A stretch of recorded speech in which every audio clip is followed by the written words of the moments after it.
Some notes on revolutionizing agriculture. Modern agriculture is a major contributor to desertification and climate change, and is causing us to lose our ability to feed a growing population.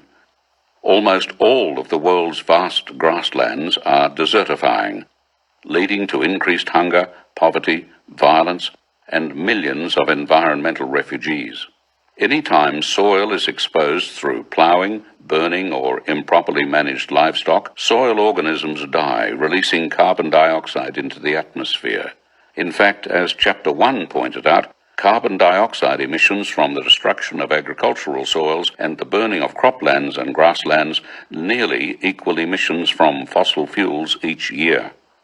Healthy living soils can store carbon for millennia in the form of organic matter, and grassland soils, with the help of the grazing animals that evolved with them, can store the greatest amounts due to their sheer size.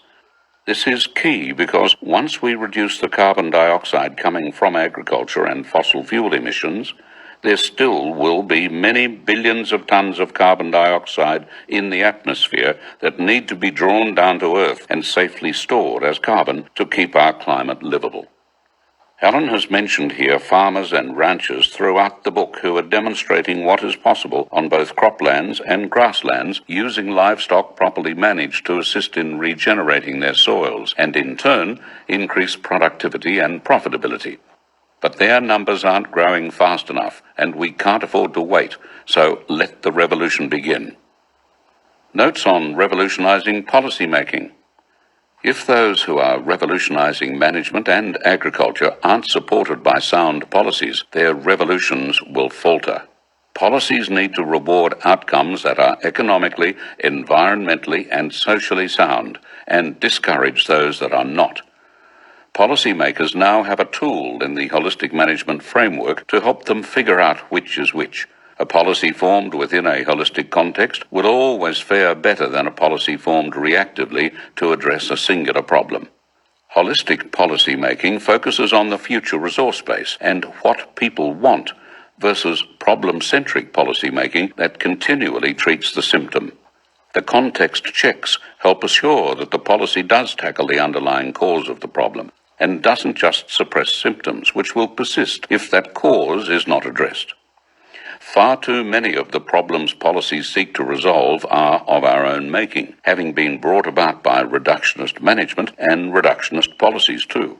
Policies developed holistically will help discourage this and in turn eliminate many of the problems that require more and more policies and more resources to address.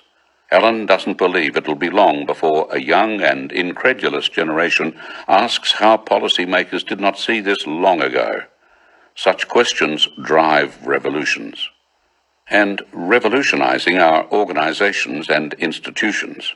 When new ideas emerge that run contrary to what a society believes, institutions will not adopt them and commonly lead the opposition to them, which is one of the wicked problems associated with human organizations.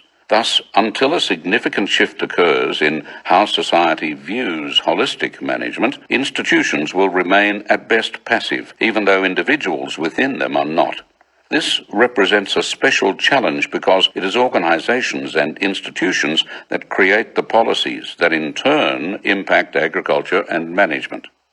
While there are many problems within large institutions that may need solving, this revolution needs to focus on organizations and institutions of every size that are unable to adopt new insights ahead of society because they reflect the views of the society in which they were established.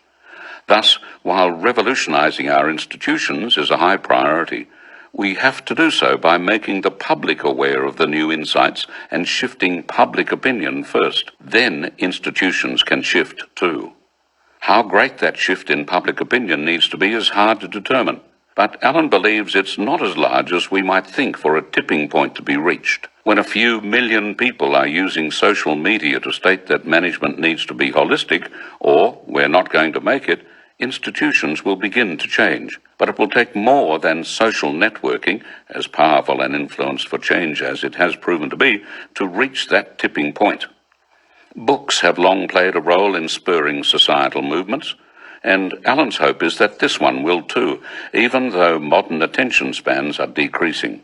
But the most promising catalyst for change is the growing number of grassroots networks affiliated across countries and continents. The Savory Hub network is one of them, and it in turn is linked with food and nutrition networks, regenerative farming networks, climate change activist networks, and many more. 3 years ago, our goal was to establish 100 locally led and managed hubs around the world, influencing 1 billion hectares or 2.5 billion acres, with holistic management by 2025. We are set to exceed these numbers, and by a substantial amount, largely because the hubs can create awareness and provide training and coaching in holistic management in the cultural, economic, and environmental context of their regions.